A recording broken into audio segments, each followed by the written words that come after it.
Between the years 1905 and 1918, unprecedented events would occur in labor relations. World War I's demand for lumber provided the catalyst for a turning point in the lumber industry, as a previously unorganized, unskilled, and migratory workforce would now have power at the bargaining table, and their efforts would focus regional, state, and national attention on their demands. Striking a Turning Point. The 1917 Pacific Northwest Lumber Strike by Heni. In a post-Civil War economy, America found itself in an industrial revolution. As society shifted from agrarian to industrial, laborers, in their new jobs, faced life-threatening conditions with minimal rights. As industry grew, labor unions like the American Federation of Labor strove to protect the rights of skilled workers. On June 27, 1905, the industrial workers of the world, whose mission was to gain rights and power for the entire working class, was formed. In 1914, World War I began, and 3 years later, an unprepared United States entered the Great War. Everyone was called to action. All industries were essential to war effort, and in the Pacific Northwest, none more so than the lumber industry. Government contracts for fir, cedar, and especially spruce wood, which was critical for planes, ships, and barracks, were awarded to lumber companies across the Pacific Northwest. The lumber industry had traditionally fluctuated with market demand and invested minimally in what they considered temporary lumber camps. World War I quadrupled lumber demands and the population of lumber camps exploded. The camps became unsanitary and ill-fit for humans. There was a lot of lice. You had to buy food from the company store. You worked long hours. It was highly dangerous. Sometimes the pigs would be eating next to the campfire with the people in the camp. It was not a place that anybody would want to live. Camp conditions became a rallying point for workers. Lumber unions like the International Shingle Weavers Union and the International Timber Workers Union had failed to improve conditions. The IWW had participated in earlier strikes in the Pacific Northwest, including the 1912 lumber strike, which had little success, and the 1916 Everett free speech fight, which led to the infamous Everett Massacre. In 1917, the IWW focused its efforts on the Pacific Northwest lumber labor, and hundreds of new members were recruited. The IWW then created the Lumber Workers Industrial Union, where it would peak with about 20,000 members. Union expansion, World War I's demand for lumber, previous strikes, and poor working conditions would provide the catalyst for the largest, most significant strike in the Pacific Northwest timber industry. In June 1917, at a conference of lumber workers in Seattle, together the IWW and LWIU demanded higher wages, better food, better living conditions, workers' compensation, and the 8-hour day. The universal workday was 10 hours, and surveys had shown that in the last 1 to 2 hours of work, accident rates increased and less production took place. An average lumberman's pay was $3.80 per day, no matter the number of hours they worked, and this did not include the deductions they owed the company. Loggers lived in company towns and camps, and significant amounts were taken from their pay for the expenses of lodging, food, medical, and items purchased at the store. They mainly lived paycheck to paycheck. As if conditions weren't bad enough, in testimony before the Industrial Relations Commission, camp conditions were described as 40 loggers occupied a bunkhouse that should not have accommodated more than a dozen, the men sleeping 2 in a bunk, with 2 more in a bunk on top. A stove at either end, sending the steam rising from lines of wet clothes strung the length of the room.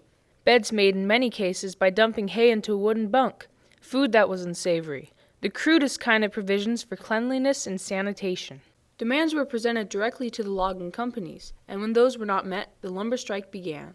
On July 1, 1917, workers began striking to ameliorate the repugnant conditions that they had been subjected to for so long. All across the Pacific Northwest, companies began shutting down. Before World War I lumber contracts, profits were dreadfully slim, and so requests for change could not be financially met. Though new money was coming in, many of the company executives still believed the demands to be farcical and countered with claims of slim profit margins. If the Pacific Northwest region went to 8-hour days, they argued that they wouldn't be able to financially compete with other regions with 10 to 12-hour days. With the lull of production, camps and companies began exchanging letters of distress. They were not willing to compromise with the demands and stop production, but especially they did not want to cooperate with the IWW. So they were operating on a very thin profit margin. And that's one of the reasons the companies were so committed to resisting the IWW.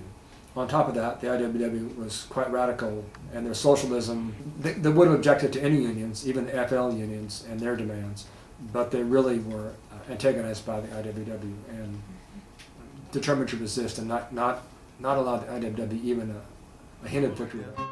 Such a lot of devils, that's what the papers say.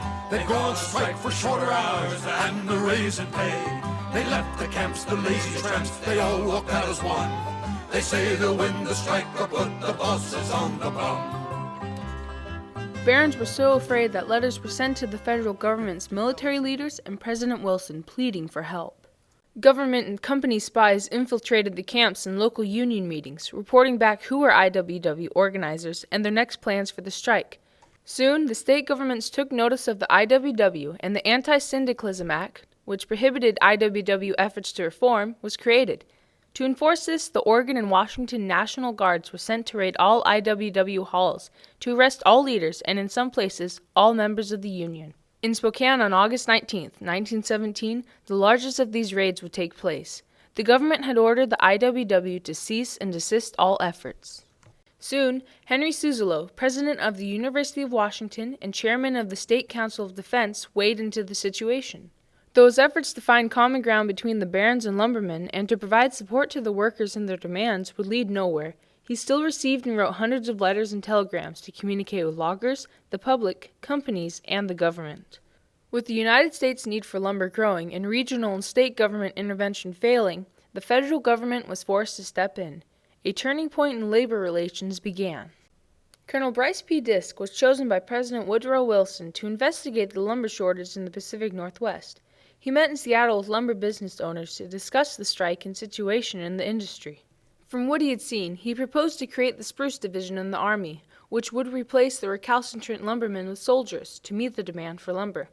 The division was only able to produce half of the 20 million board feet needed, and it was at this time that Colonel Disk noticed the negative impact living conditions had on his soldiers. Soon, he began consulting with higher authorities to find a way to compromise with the striking lumbermen. In November of 1917, the Loyal Legion of Loggers and Lumbermen became the first government-mediated company union in United States history. Its purpose was to unite the industry and lumbermen. This was a turning point in itself that received not only the attention of the Pacific Northwest, but of the entire nation. Lumbermen now had a voice, and soon the camps were filling up again. The workers had gained improved food, workers' compensation, living conditions, and higher wages. It was perceived that the strike was over because of these improvements, but the 8-hour day stood in the way. Workers returned to the forests with rebellion on their minds. So began the on-job strike. Lumbermen would mistreat bunkhouses, slack off when working, creating minimal production, and leave camps after they had worked for only 8 hours. Though distraught, the lumber companies were still not willing to bargain over the subject and continued to ignore appeals from the workers, unions, and now the national government, State Council of Defense, and President's Mediation Commission. Lumbermen continued the on-job strike until March 1, 1918, when the national government ordered that the 8-hour workday be put into effect for the country's entire lumber industry. With this victory, the lumber workers ran through the camps, burning bunkhouses and celebrating their long-fought victory. It was a turning point for the lumber industry in that workers got a better deal, an 8-hour day, and the same wages they would have gotten at 10 hours, and that was a gain. I think also that corporations recognized that conceding on the 8-hour day didn't end their economic success. The 1917 lumber strike was a massive turning point that focused the attention of the nation. In the Pacific Northwest, lumbermen gained workers' compensation, living wages, better conditions, and improved food. Nationally, lumber companies were ordered to provide the 8-hour day. This was the first time that there was a union made of the U.S. government, private companies, and their employees. Out of this, the lumbermen were able to bargain and negotiate significant improvements. The United States government was able to meet wartime demands for lumber, and companies were able to fulfill contracts and increase production. Out of successes in the 1917 strike, other areas of labor such as textiles, milling, and agricultural industries found reasons to push for change. This turning point in history gave labor a voice. A drying room would help a little bit, and get some dishes white and clean, good pure food to eat. See that cook has help enough to keep the table neat. Tap the bell for 8 hours work, treat the boys like men, and 50,000 lumberjacks may come to work again.